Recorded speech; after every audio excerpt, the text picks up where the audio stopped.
Suddenly একটা tunnel পার হয়ে পুরো সব কিছু চেঞ্জ। এটার কোনো বেস্ট অ্যান্সার আমি খুঁজে পাচ্ছি না। ফার্স্ট টাইম এই টানেল এক্সপিরিয়েন্স হচ্ছে, তাও বাইকে করে। সামনে আসলে কিছু দেখাই যাচ্ছে না, একটা ইমার্জেন্সি হর্ন বাজতেছে। ও পুলিশ।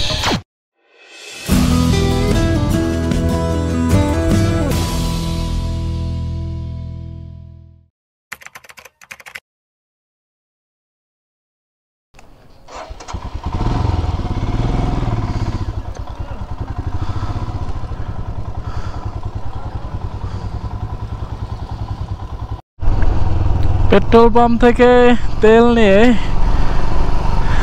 আমরা আবার যাত্রা শুরু করলাম। এখান থেকে মানালির দূরত্ব 69 কিলোমিটার্স।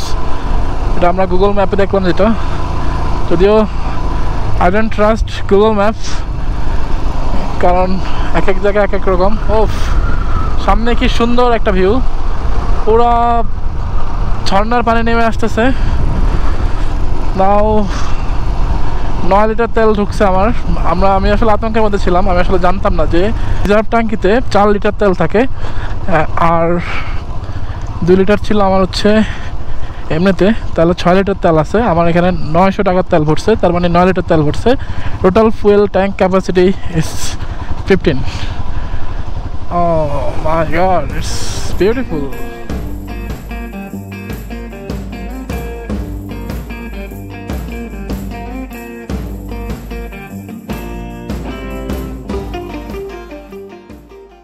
এখনো টুকিটাকি অফরোডিং মনে হয় আছে, আর অফরোডিং না থাকলে আসলে রাইডটাকে রাইড মনে হয় না। কারণ এক সোজা রাস্তায় বা একদম রাস্তায় চলে যাব, এটা আসলে হয় না, একটু বাঁকা তারা লাগবেই।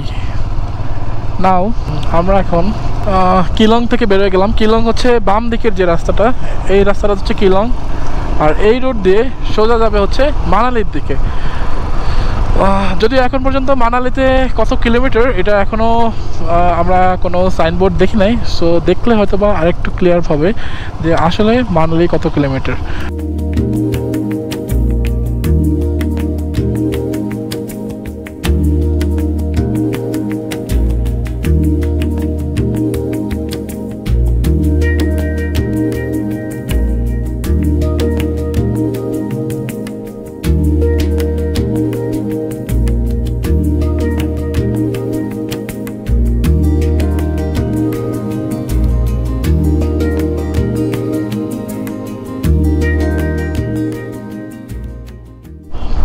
আরেকটা সুন্দর ব্রিজ।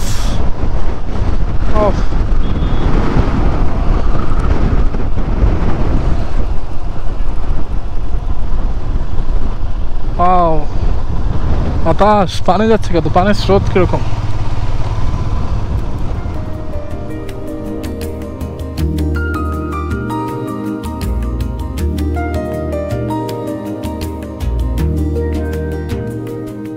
এই জায়গায় একটা লাঞ্চ ব্রেকের পর আমরা এখনো মানালি থেকে 55 কিলোমিটার দূরে। জায়গাটা আসলে অসম্ভব সুন্দর, আর আমরা এটা ছাদে এসে বসছি খাওয়ার জন্য।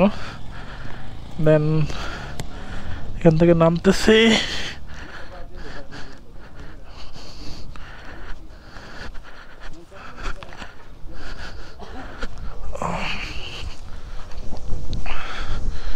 আমাদের সব বাইকগুলো এখানে।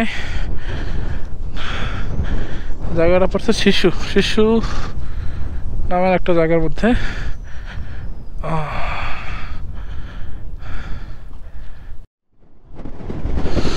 এখন আমাদের আরেকটা এক্সপিরিয়েন্স হবে, সেটা হচ্ছে আমরা এই প্রথম একটা টানেলের মধ্যে দিয়ে মানালির দিকে যাব।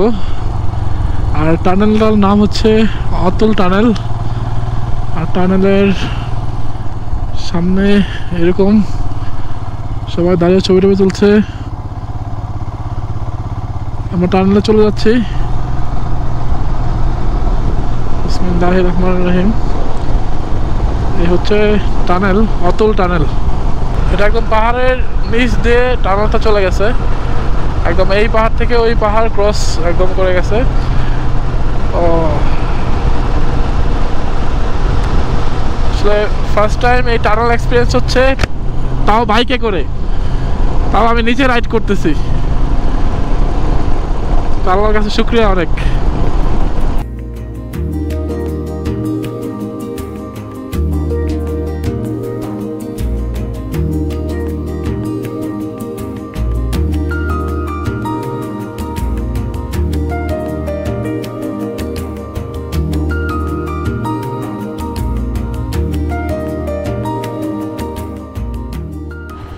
অচল টানেল পার হওয়ার পর এখন এখানে পুরো একদম মেঘের মধ্যে আমরা ঢুকে গেছি।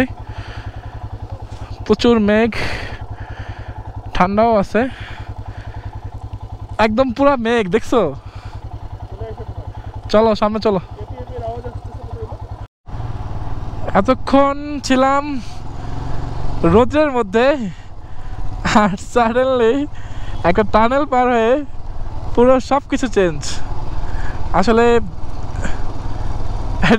এটার কোনো বেস্ট অ্যান্সার আমি খুঁজে পাচ্ছি না। রাইট নাও মানালিতে হচ্ছে এখন এই অবস্থা,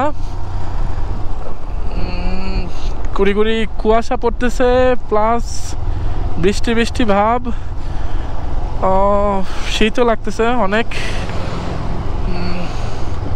আমি একটা কাজ করি, আমার ট্যুরমেটদেরকে আগে দিয়ে দেই, কারণ এভাবে সম্ভব না। আগে বাড়ো আগে বাড়ো।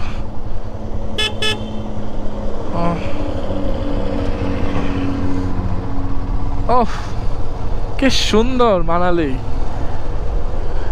সবকিছু থেকে মনে হচ্ছে মানালি ডিফারেন্ট।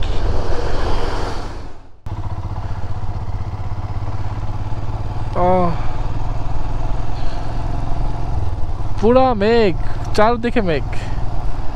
আমরা এখন মানালি শহরের দিকে যাচ্ছি, সো দেখা যাক শহরের দিকে কি অবস্থা। আমার মনে হয় এখানে বৃষ্টি হয়েছে, যার জন্য ওয়েদারটা এরকম হয়ে গেছে। আর ওই পাশে যেটা আমরা টানেলের ওই পাশে হচ্ছে পুরো দিনের আলোর মতো পরিষ্কার সব কিছু, রৌদ্রোজ্জ্বল একটা দিন দেখছিলাম আমরা। জানি না আল্লাহ তাআলার কি রহস্যময় সৃষ্টি, যে এক এক জায়গায় এক এক রকম ওয়েদার। এই কিছুক্ষণ আগেও, আধা ঘন্টা আগেও আমরা একটা রৌদ্রোজ্জ্বল দিনের মধ্যে ছিলাম, আর এখন এই মুহূর্তে টোটালি ডিফারেন্ট। সামনে আসলে কিছু দেখাই যাচ্ছে না, বাইক চালাইতে অসুবিধা হইতেছে। মানালি 24 কিলোমিটার, কুলু 63 কিলোমিটার, সোলাং ভ্যালি 10 কিলোমিটার। যেই সোলাং ভ্যালির কথা আমরা ইউটিউবে ফেসবুকে অনেক দেখছি, সেই সোলাং ভ্যালি হয়েই আসলে আমরা যাব। সেই সোলাং ভ্যালি এখান থেকে মাত্র 10 kilometre, 10 kilometres is not far. একটা ইমার্জেন্সি হর্ন বাজতেছে, উই শুড সাইড। পুলিশ।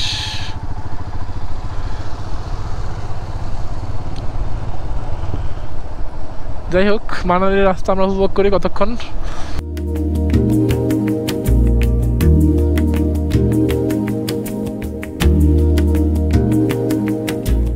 6:43 বাজে এখানে, অ্যাটলিস্ট 7:30 মধ্যে হচ্ছে এখানে সন্ধ্যা হয়ে যাওয়ার কথা। আর যেহেতু আজকে এখানে ভালোই কুয়াশা, তো সেক্ষেত্রে আমার মনে হয় যে একটু সন্ধ্যাটা একটু আগেই হবে।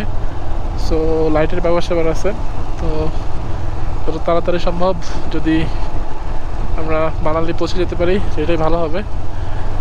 মানালি পৌঁছে আমাদের কিছু কাজ আছে, অ্যাটলিস্ট আমাদের কালকে মেবি ইয়েতে চলে যাওয়া লাগবে, এই পাঠানকোটের দিকে চলে যাওয়া লাগবে, অথবা আজকে আসলে ডিপেন্ড করতেছে আজকের ওয়েদারের উপরে যে কালকে কি আমরা মানালি থাকবো কি না।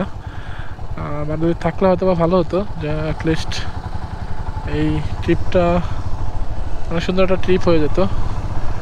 আর অলমোস্ট এখানে আমরা প্রায় ট্রিপে 10 দিনের মতো। সো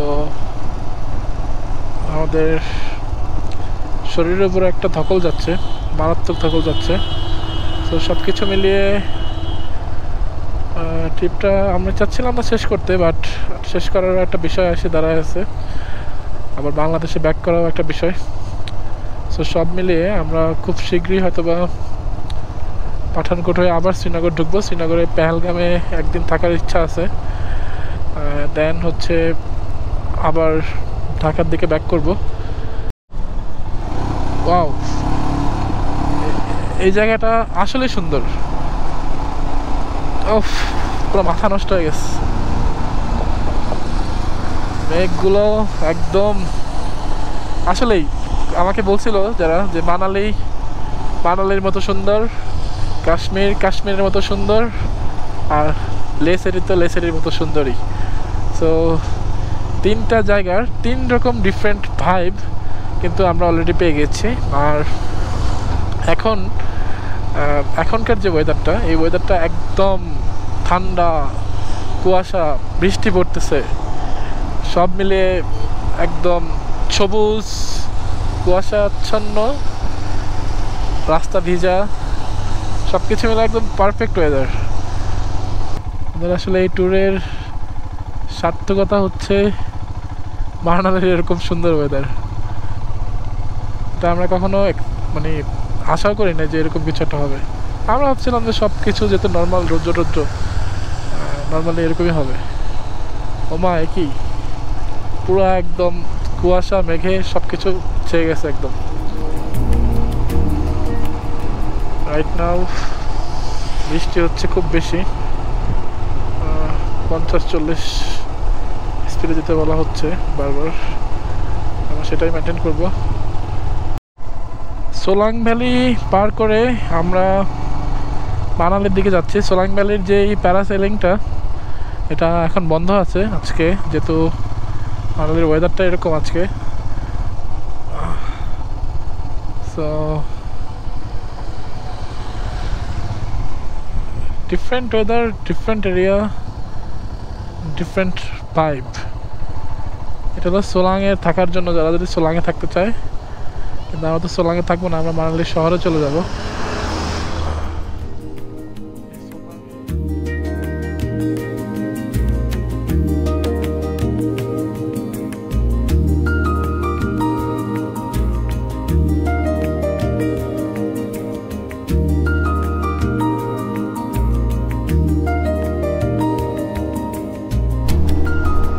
সোলাং ভ্যালি পার করে আমরা মানালির দিকে যাচ্ছি।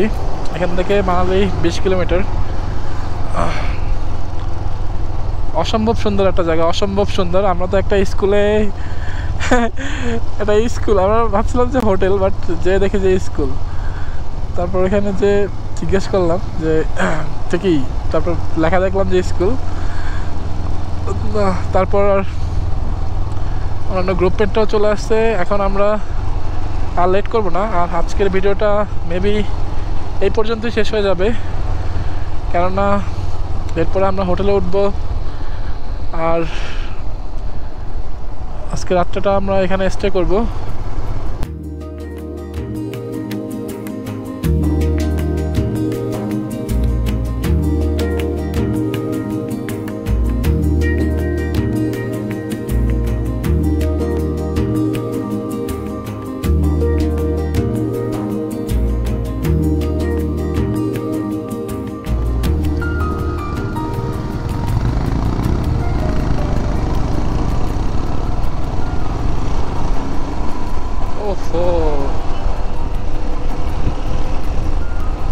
সন্ধ্যার এই মুহূর্ত আসলেই পুরো ভাইবটা চেঞ্জ হয়ে গেছে।